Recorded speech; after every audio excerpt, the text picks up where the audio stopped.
हम लोग अपने आप को बोल देते हैं कि हम लीडर बन गए, लेकिन मेरा मानना यह है कि आप सेल्समैन ही बने रहो जिंदगी भर। हर इंसान का, हर डेजिग्नेशन का, हर पोस्ट का एक ऑर्बिट होता है। कोई यहाँ टीचर भी हो सकते हैं, कोई डॉक्टर भी हो सकते हैं, कोई पुलिस में भी हो सकते हैं, किसी अदर जॉब में भी हो सकते हैं। उनका एक ऑर्बिट है कि वो अब उस ऑर्बिट से बाहर नहीं निकल सकते पूरी जिंदगी। उनकी कुछ रेस्पॉन्सिबिलिटी है, कुछ ऑथोरिटी है, उनके कुछ अधिकार भी हैं, उनकी कुछ जिम्मेदारियां भी हैं, बट उसी सर्कल के अंदर है। ये सेल्समैन का जो लाइफ है, इसका कोई ऑर्बिट नहीं है। आप कुछ भी बन सकते हो, कुछ भी कर सकते हो, और अगले 5 साल में ये मेरे सब रिकॉर्ड हो रहे हैं, बहुत सारे लोग अपने कैरियर में कर रहे हैं। रिएचर में वो होगा जो अभी तक नहीं हुआ। आप वहां तक पहुंचेंगे जो अभी तक कोई नहीं पहुंचा। सिर्फ 5 साल, 2030 का टारगेट है। 2030 तो आएगा? यस, पक्का आएगा ना? Yes sir. कोई डाउट है? नहीं आएगा? नो डाउट नहीं है। अब ये प्लान ये करना है कि जो आज आप हैं, जिस पोजीशन पर भी हैं, ये उसका डिसीजन, उसकी बदौलत है जो आपने 2020 में डिसीजन लिया था, राइट? यस। अगर आपका ये डिसीजन सही साबित हुआ है तो मैं अपनी राय यही दूंगा कि आप वहीं पे कंटिन्यू करें जहां पे आप हैं, क्योंकि आपका डिसीजन सही साबित हो रहा है। अगर उसमें आपको सेटिस्फाई नहीं मिल रहा है तो फिर 2030 की तैयारी आज करिए, क्योंकि 2030 तो आने वाला है। 5 साल के बाद आएगा।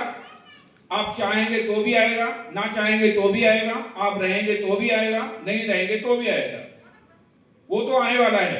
तो 2030 का टारगेट, यानी अगले 5 साल का एक मास्टर स्ट्रोक, एक मास्टर प्लान बना के रखना है कि 2030 में अगर आज आप विजुलाइज करो कि मेरी लाइफ होनी कैसे चाहिए, गाड़ी कौन सी होनी चाहिए, कि पैसे के बारे में मेरे को सोचना पड़ेगा कि नहीं पड़ेगा, घर कम अपना होगा या नहीं होगा, लाइफ ईएमआई पे चल रही होगी या अपने पॉकेट से चल रही होगी, तो आज विजुलाइज करके देखिए। अगर 2030 में, यानी कि 5 साल के बाद आप totally debt free, loan free life जीते हैं, सब कुछ अपना होता है, तो फिर आपको काम करने में मजा कुछ अलग आएगा लेवल में। फिर आप नेक्स्ट लेवल पर सोच सकते हैं, क्योंकि 5 साल का तो एक आपको मास्टर प्लान बनाना ही पड़ेगा। तो हम अभी एक स्लाइड ले रहे हैं कि अनप्रोफेशनल एंड प्रोफेशनल सेल्समैन। पहले क्या है, sales person are money driven. ज्यादातर हम लोग क्या करते हैं, हम कंफ्यूज करके सेल्स उठाते हैं। बहुत सारी हमारे यहाँ तो ऐसे प्रोडक्ट नहीं है कि बहुत ज्यादा कॉस्टली हो या बहुत ज्यादा पैसे की ज्वाइनिंग होती है कि 10,000, 50,000, 1 लाख की कोई ज्वाइनिंग होती है।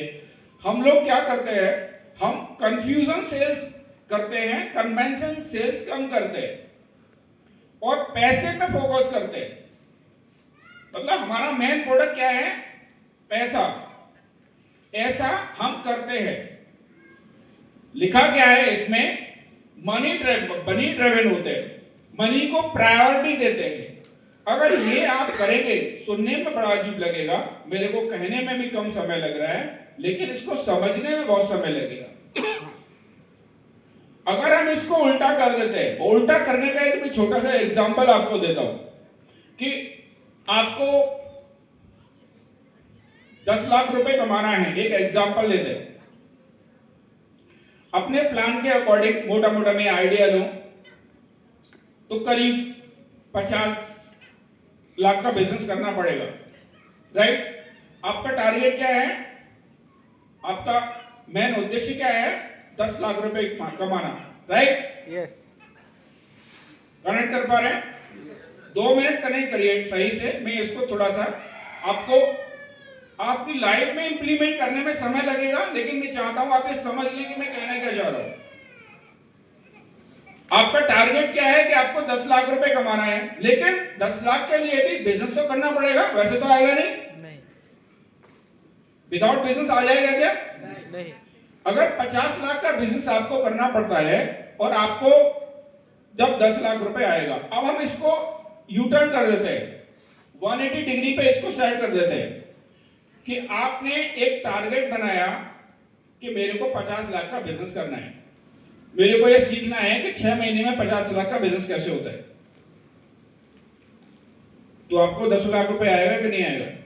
आएगा। इन दोनों बातों में कोई फर्क है क्या? बिजनेस में कोई डिफरेंस आया?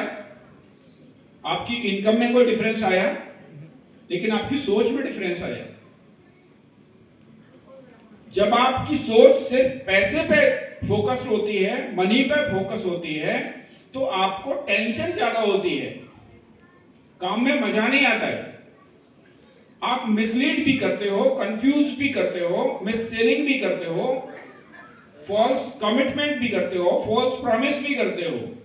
लेकिन जब बिजनेस की बात आती है कि मेरे को सीखना है कि ये 50 लाख का धंधा होता कैसे है 6 महीने में। मैं अपना एक एग्जांपल रियल बता रहा हूं। 2012 में जब मैंने ये कंपनी स्टार्ट की, 2021 से तो हम ये कंपनी